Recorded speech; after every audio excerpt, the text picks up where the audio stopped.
An auteurist reading of the La Marseillaise scene in Casablanca might seem counterintuitive. After all, Michael Curtis, the director, was singled out by the Cahiers du Cinéma critics who first advanced the auteur theory as a journeyman director for hire, someone who worked within established studio conventions and aesthetics, in this case as dictated by Warner Brothers, without a distinctive authorial signature of his own, like the Cahiers du Cinéma's hero, Alfred Hitchcock. And indeed, Casablanca complicates classical auteur theory. It was a studio production shaped by multiple creative forces, including the producer Hal B. Wallace, screenwriters Julius and Philip Epstein, and composer Max Steiner. But this doesn't necessarily negate Curtis's auteurist imprint. Instead, it points toward a model of studio authorship in which Curtis's stylistic signatures harmonize with genre conventions and collaborative contributions. To this end, La Marseillaise scene in Casablanca is tightly woven into the studio's anti-fascist ideological agenda during World War II. Warner Brothers was among the first studios to take an explicit stance against Nazism, releasing films like Confessions of a Nazi Spy, The Mortal Storm, and Watch on the Rhine, alongside Casablanca.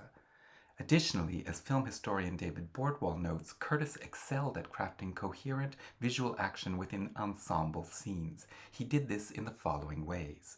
First, the scene features precisely staged crowd choreography, a Curtis hallmark that he used in previous films like Captain Blood and The Adventures of Robin Hood, both starring Errol Flynn and Olivia de Havilland.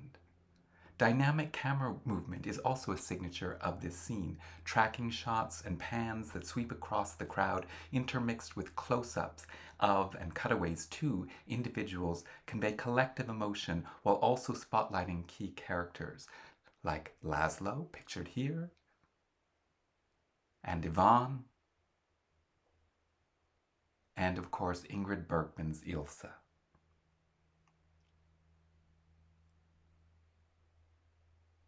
Even the woman guitarist pictured in this scene gets her moment in the spotlight. Expressionistic lighting, something Curtis developed during his early days in German cinema, dramatizes moral contrasts. Light falls heroically here on Laszlo, while the Nazis are often shadowed or backlit. That said, Curtis also complicates these easy divisions, as when, with a film noir flourish, he holds Laszlo and Rick in a dramatically lit low-angled two-shot at the top of this scene. Many of Curtis's films revolve around characters caught between self-interest and moral duty, and the La Marseillaise scene in Casablanca dramatizes this arc. Rick, who permits the band to play the anthem, is not yet fully politically committed. But this moment marks a turning point, a gesture towards self-sacrifice that anticipates his ultimate decision to help Laszlo. This mirrors Curtis's other protagonists in other films, reluctant heroes whose moral evolution emerges under pressure, as in The Seahawk, pictured here, and Angels with Dirty Faces, pictured here. The scene also encapsulates Curtis's interest in the individual's responsibility to history, how personal ethics and collective fate intertwine.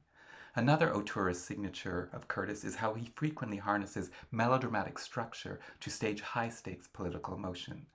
The scene is unabashedly sentimental.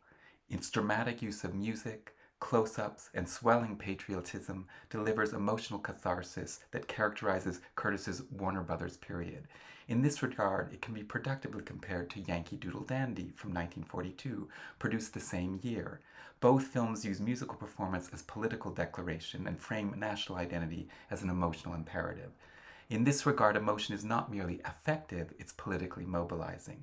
The La Marseillaise scene in Casablanca turns cinematic spectacle into ideological persuasion. The audience, like the cafe patrons, is swept up in a carefully orchestrated moment of collective awakening. As here, when we see the drowning out of the Nazi officers singing becomes equivalent to winning an armed battle. From an auteurist perspective, the La Marseillaise scene in Casablanca reflects Michael Curtis's stylistic and thematic trademarks, precise visual composition, the moral evolution of reluctant heroes, and emotional spectacle as ideological expression. Though forged within the constraints of the studio system, Curtis's craftsmanship shines through in how the scene turns a barroom sing-along into a stirring cinematic declaration of resistance and emotional awakening.